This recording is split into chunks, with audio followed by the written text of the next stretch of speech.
Howdy, my name is Mackenzie Franklin from SideGameLLC here in Colorado Springs, Colorado.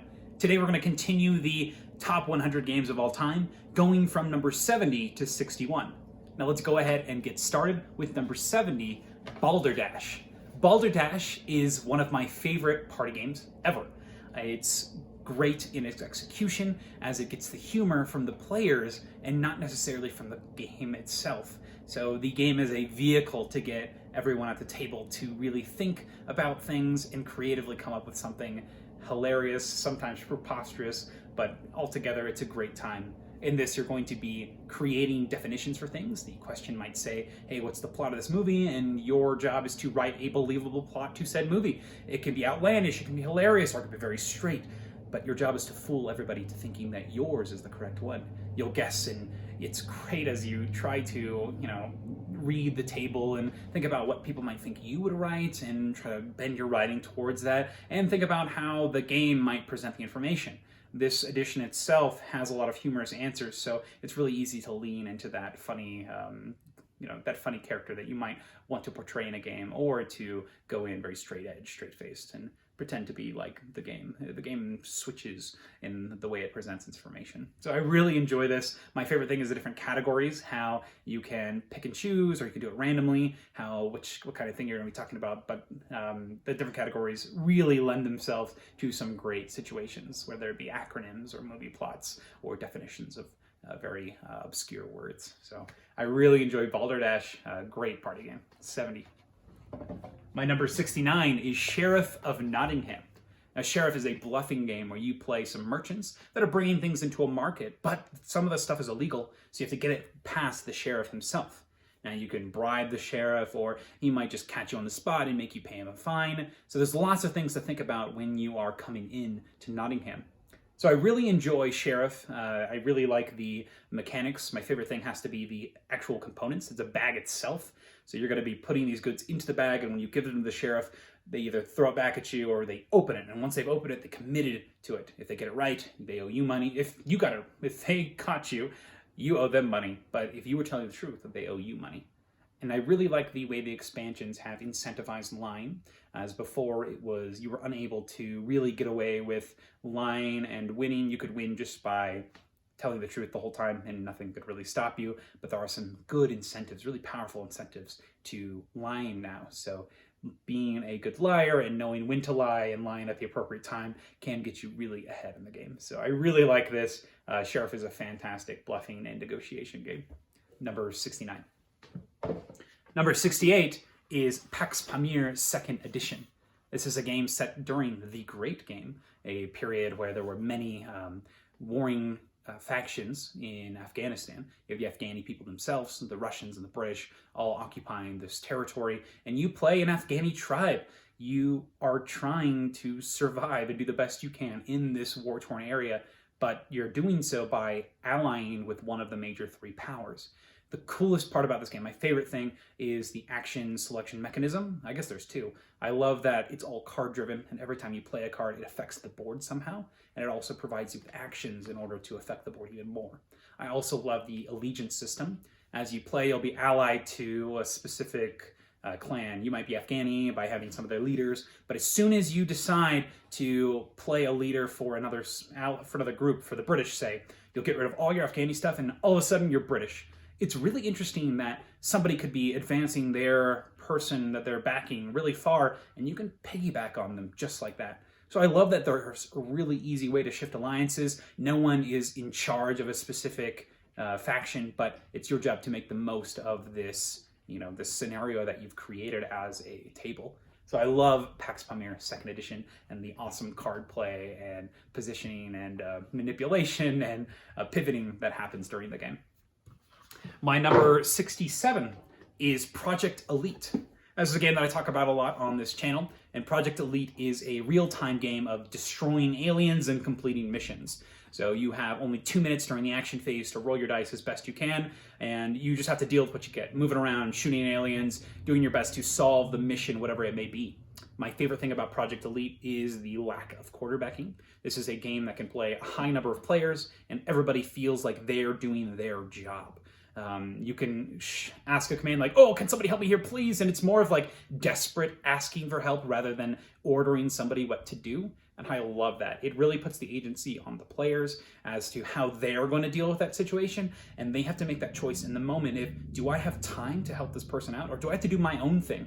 Everyone has their own kind of thing they're doing. You have your own abilities that you can activate. There are search tokens, so there's advantages to going to different parts of the board. And there's the overall mission that you're trying to complete, and only a couple of rounds to do it. So Project Elite, it's Starship Troopers, the game. I love the miniature edition and the CMON version, and the dice rolling mayhem and cooperative nature makes this one a winner. So that's my number 67, Project Elite. Number 66 goes to a very different game. This is Lahav. Lahav is a very small worker placement game. You have a single worker that you're going to be using, and I wouldn't say that the worker really is the majority of the game. The big thing is it's a resource collection game. You'll have this track that you'll be moving your pieces along, and every time you move it, it'll cause resources to spawn at one of these depots.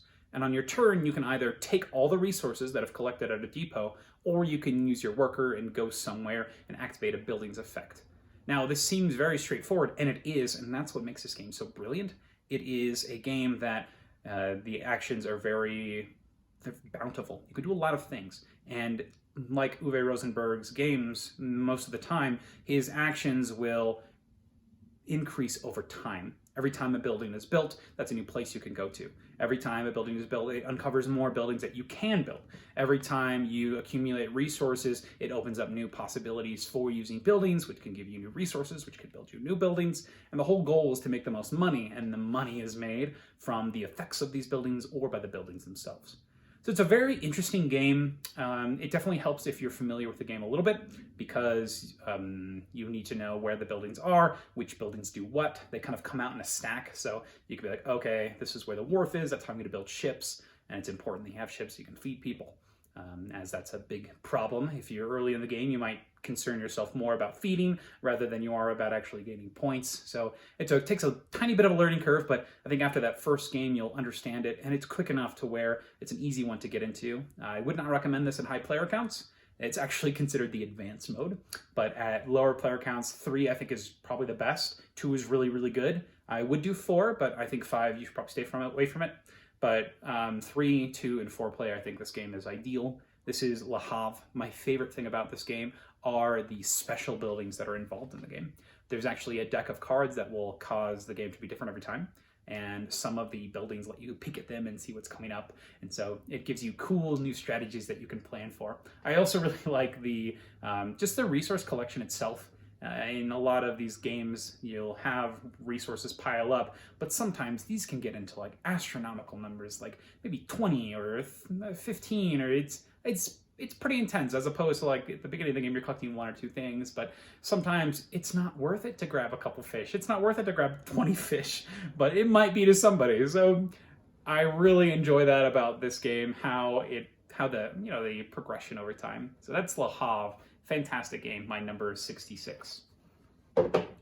My number 65 is Paper Tales. Paper Tales is a drafting game where you control a little kingdom, and every round you're going to be getting some cards, paying for those cards to put them in front of you, but you can only control 4 cards at a time. You can control 5 if you develop your city a little bit further. Now these cards that you're taking, you have some in the front and some in the back, and the ones in the front provide military strength, the one in the back provides support.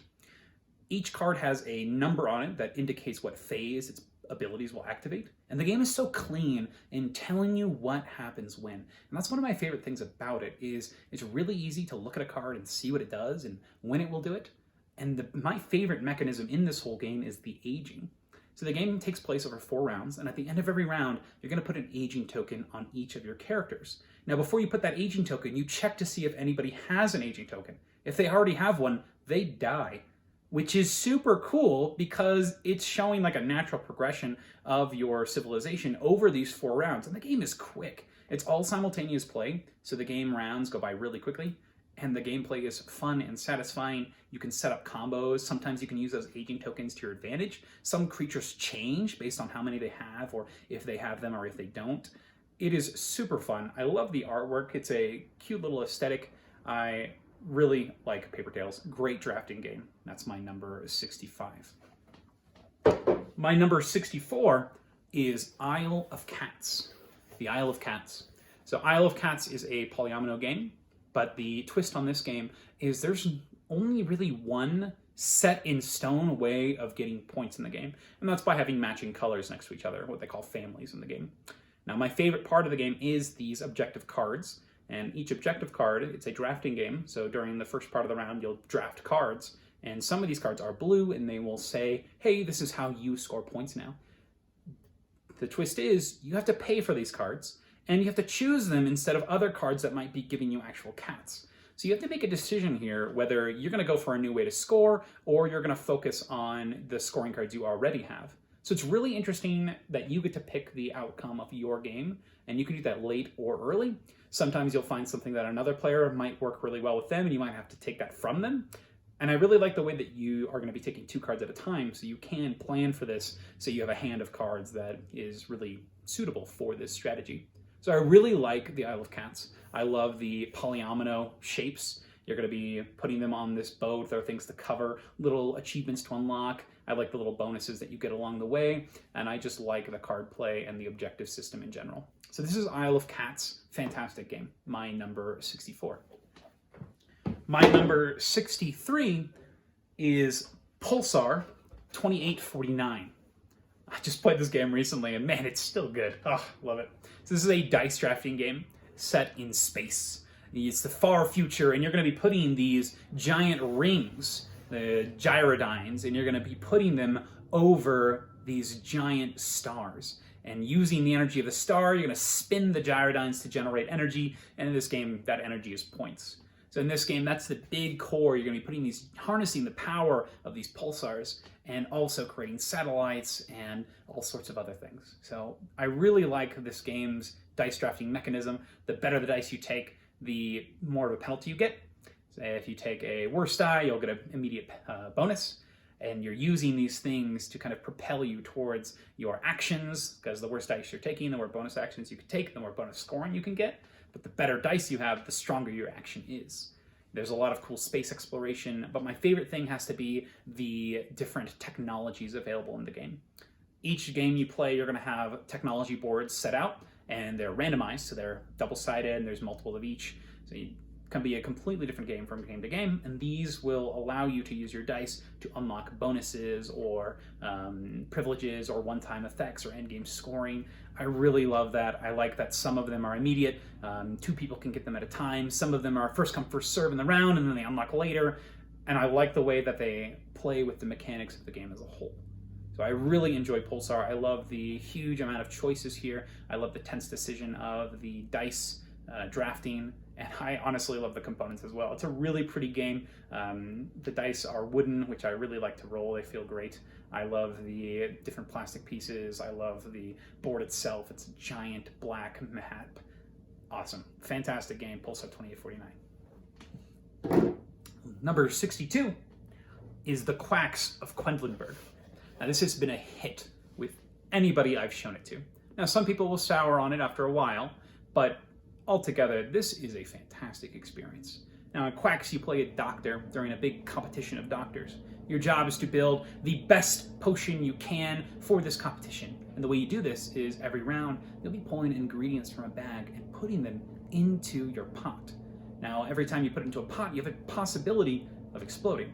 Now, there are these white chips in there. Everybody starts with 7 of them, or I guess 8 value, 9 value worth of them. And every round, this is simultaneous play, so you're going to be pulling these chips, putting them into your pot, and if you ever have more than 7 value of white chip in your pot, you explode. And that means you're done for the round. So it's a big push your luck game, because you can stop whenever you want, but you're always trying to go a little bit further, because the further you go, the stronger your points that you're going to get each round is going to be, and the more chips you'll be able to buy for the future. So after you do that pot phase, you'll be able to either get points, or you can buy new chips to add to your bag so that you can hopefully pull them and put them in your pot next round. If you explode, though, you have to pick one of those things. There is a cool little catch-up mechanism if you do fall a little bit behind early, because normally you're going to pick to buy chips early. So the catch-up mechanism has you getting these rat tails, which let you start a little bit further to help you catch up and hopefully get some more points. So it's a game about you know, knowing when to stop, knowing when to push, knowing when it's okay to explode, and knowing when it's okay to be behind in points. And also, there's all these cool tokens that you're able to pick from. They're all multiple choices, and you can set up these really cool combos with it. Now, my favorite part of this game is the customization. I love that each chip is different every time you play. I like that you can go through and do it randomly, and you can pick your favorite combinations. I like the just the flow of the game itself. Once again, another simultaneous game where it's a lot of fun and everybody's engaged at all times. And if I have to recommend a game upgrade, it's got to be the Board Game Geek Up bits for this game. They feel incredible. They're these nice plastic pieces that when you put them into the bag, they just feel so satisfying over the cardboard chips. So I strongly recommend this one, Quacks of Quedlinburg, my number 62. Now, the last one for this list is actually by a designer that was mentioned previously. So same designer as Pulsar 2849. This is Praga Caput Regni. Now this game is set in, well, I don't know the time period actually, but it's set during the reconstruction of Prague, or I guess the construction of Prague. Your job is to take all these tasks that have been laid in front of you by the king and complete them. So your job is to complete the bridge, your job is to complete the cathedral, complete the hunger wall, help out with the markets, do all sorts of things to make Prague what it is today.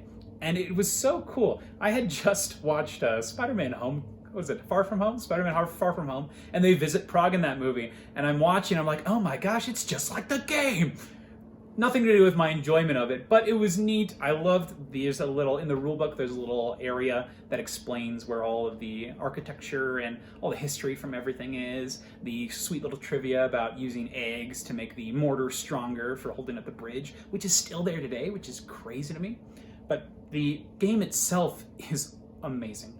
It's quick. The actions, you have this crane that you'll be using to select your actions, and it's really just a fancy point incentive system where the longer an action stays and nobody chooses it, the more points it becomes worth. So if nobody's really using it, it's going to generate a lot of extra points. So I really love that. I really like the way that the round is tracked, how you can kind of see how everything's going. I love the combos that are enabled, and it's got one of my favorite things is bonus after bonus after bonus and specialty after specialty. So as you play, my favorite thing has to be the technologies and the researches.